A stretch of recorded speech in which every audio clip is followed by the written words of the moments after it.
학원이 좀 문을 닫을 수도 있는 건가요? 원칙적으로 보면은 그럴 수 있죠. 학원에 문제를 제기할 수 있어요? 손해배상을 청구할 수는 있어요. 만약에 이 모든 게 사실이라 그러면 징역은 당연히 2년, 1년.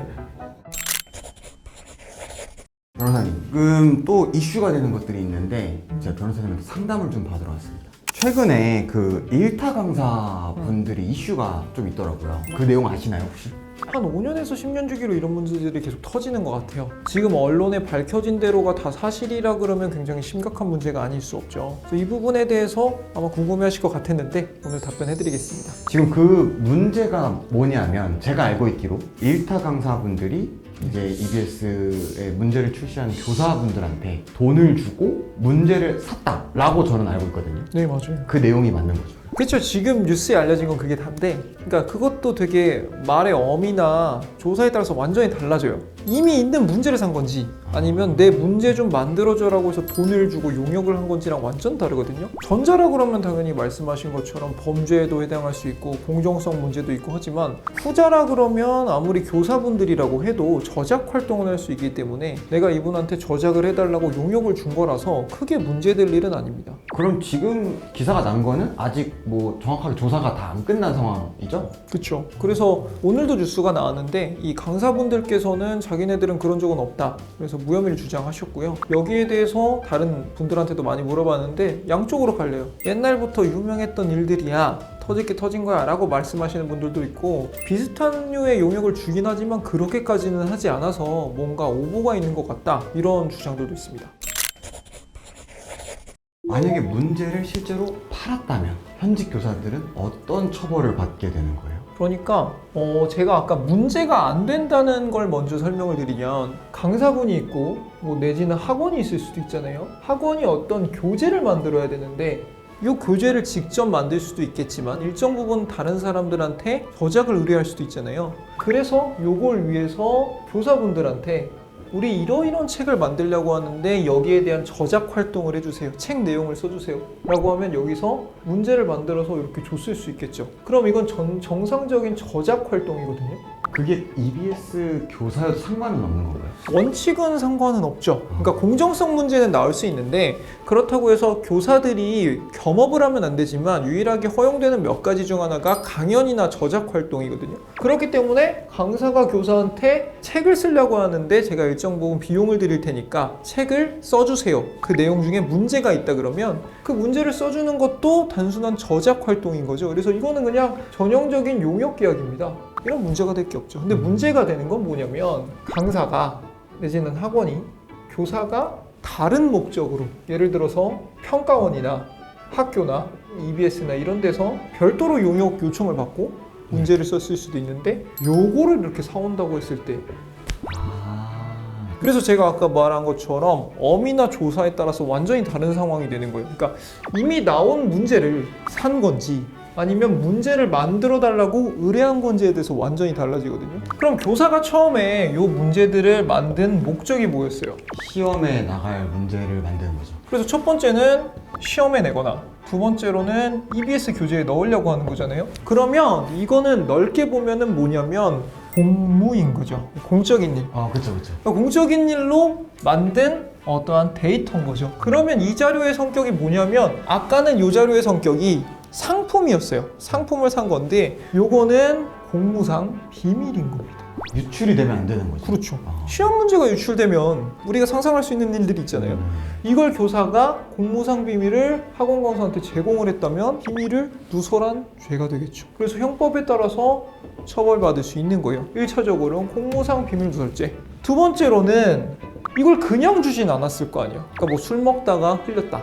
아니면 그냥 나랑 친한 사람이어서 야 요번에 이런 것들을 너네가 좀 강조해봐 이렇게 얘기를 하는 것도 물론 범죄지만 두 번째로는 당연히 뭔가가 있었겠죠. 이게 있으면은 이거는 뭐에 해당할까요? 뇌물이 되나요? 뇌물 비스꾸리면 무언가잖아요. 그래서 우리나라에서 부패방지법으로 엄하게 규율하고 있거든요. 그래서 공무를 담당하는 사람이 여기에 대해서 부정한 척탁을 받고 금품을 수수하지 말라고 정하고 있어요. 그러니까 공무상 비밀을 이렇게 준 거, 그거는 비밀을 누설한 죄가 되는 거고, 그거에 대한 대가로 돈을 받은 거, 그럼 부패방지법 위반인 거죠. 청탁을 받은 거죠. 네. 세 번째로는 교사가 만약에 이게 EBS 문제집이 됐던, 문제가 됐던, 시험 문제가 됐던 이런 걸 만들었어. 그럼 이거의 소유는 누구냐고요? EBS. 그쵸? 네. EBS의 의뢰를 받고 내가 문제를 만들었으면 EBS 건 거고, 평가원의 의뢰를 받고 문제를 만들었으면 그 문제의 저작권은 평가원 거고 내지는 교육청 거잖아요. 그러면 아무리 내가 냈어도 이제부터는 나한테 이걸 의뢰한 그 기관의 건 거죠. 그쵸. 이걸 우리가 저작권이라고 하죠. 아무리 내 머릿속 나와서 내가 만든 거라도 내가 이 사람한테 돈을 받고 내지는 의뢰를 받고 이 사람을 위해서 만들었으면 내 게 아닌 거예요. 근데 요걸 다른 사람한테 돈 받고 팔았다. 그러면 저작권 침해인 거죠. 문제가 많은데요? 보통 이런 류의 범죄는 하나의 죄목으로 끝나지 않아요.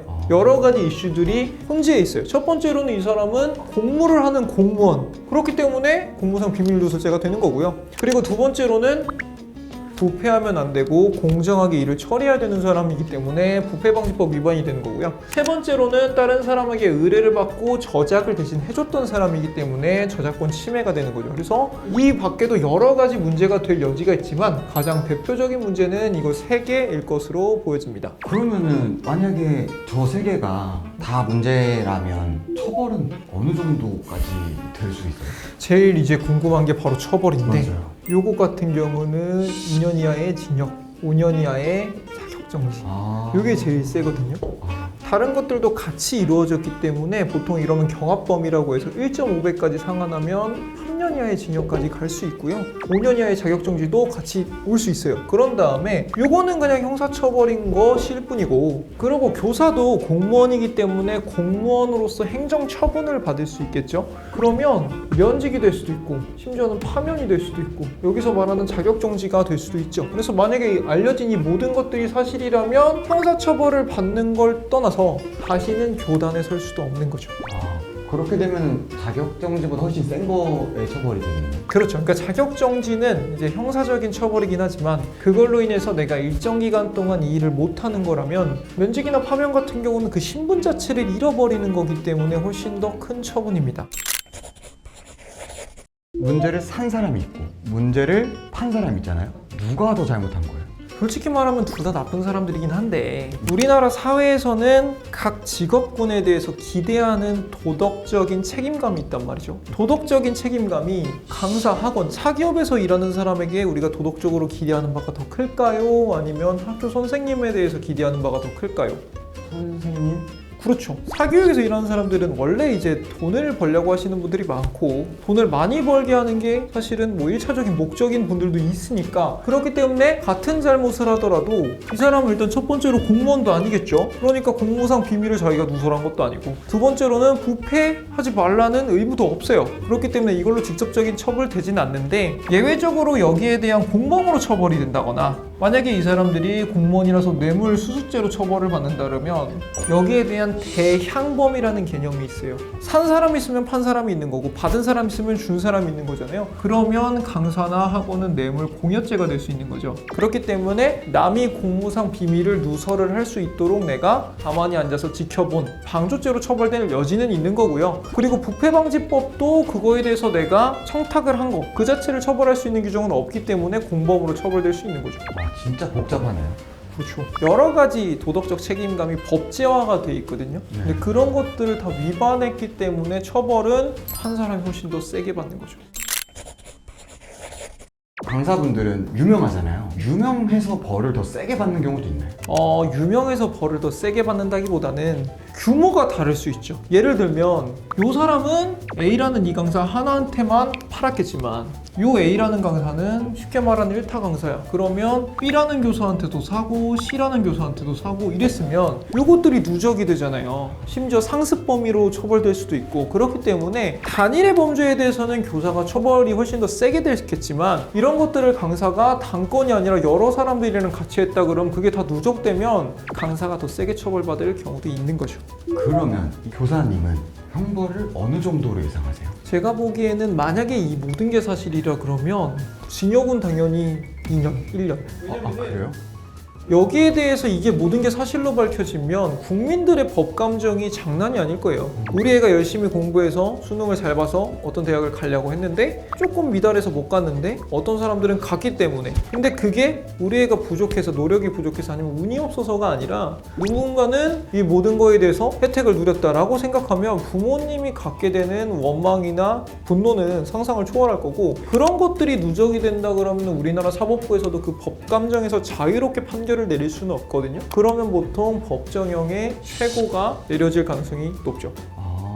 징역 1년에 집행유예 2년 이렇게 나오면은 감옥은 안 가. 징역 1년형으로 내려진 건데 집행, 그 형의 집행을 2년간 유예하겠다. 대신에 2년 안에 너가 다른 범죄로 나한테 오면 이것도 같이 처벌하겠다는 게 집행유예거든요. 그러니까 집행유예라 그러면 당장 감옥에 가진 않겠죠. 알겠습니다. 그럼 또 반대로 이번 일로 학원이 좀 문을 닫을 수도 있는 건가요? 원칙적으로 보면은 그럴 수 있죠. 그러니까 예를 들어서 이게 단순히 이 강사 한 명의 일탈이다 그러면 학원에서도 이 강사를 그냥 해고하고 정상적으로 운영을 하면 되는 건데, 학원의 비즈니스 모델 자체 그 중에 일부가 교사로부터 정보를 사서 그걸 데이터화 해가지고 컨텐츠를 만들어서 다른 사람들과 경쟁해서 우위를 쓴다 이러면 이 학원 자체가 말이 좋아서 학원이지 범죄단체예요. 이건 어디까지나 가정적인 얘기고 실제로 그렇다는 게 아니라, 그렇다 그러면 이 학원 원장 자체도 처벌받겠죠. 이 범죄단체의 수괴로. 그리고 이 학원 자체도 범죄단체니까 당연히 영업이 안 되는 거고요.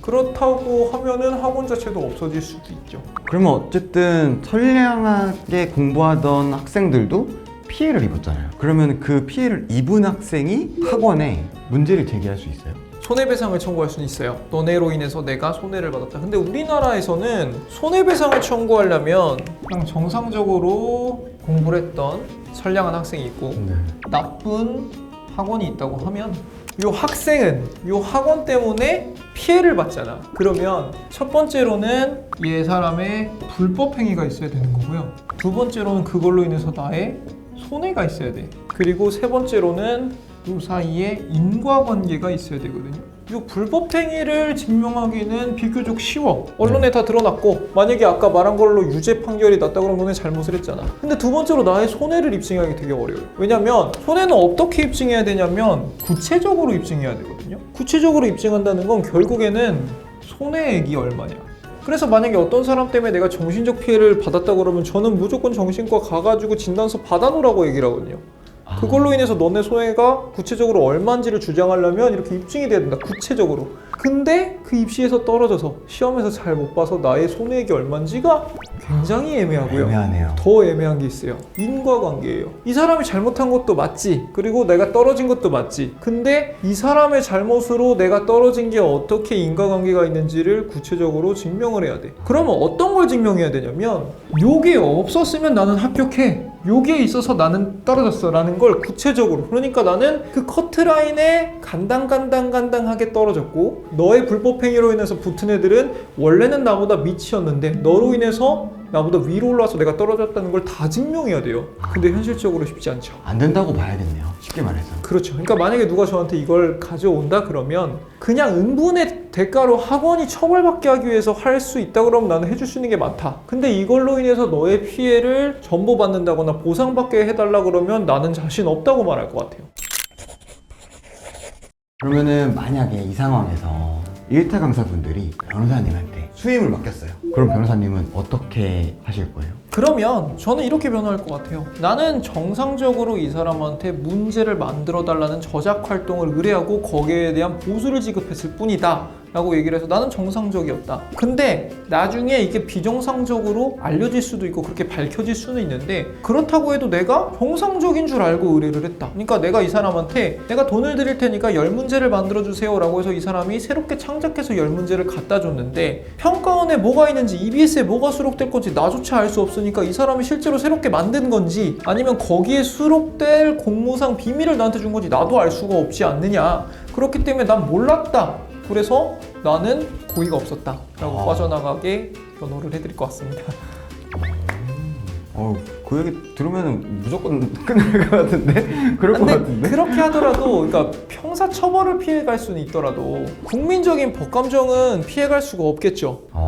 오늘 뭐 궁금한 거 다 해결하고 가는 것 같습니다. 다음에 또 물어보도록 하겠습니다. 네, 알겠습니다. 감사합니다. 감사합니다.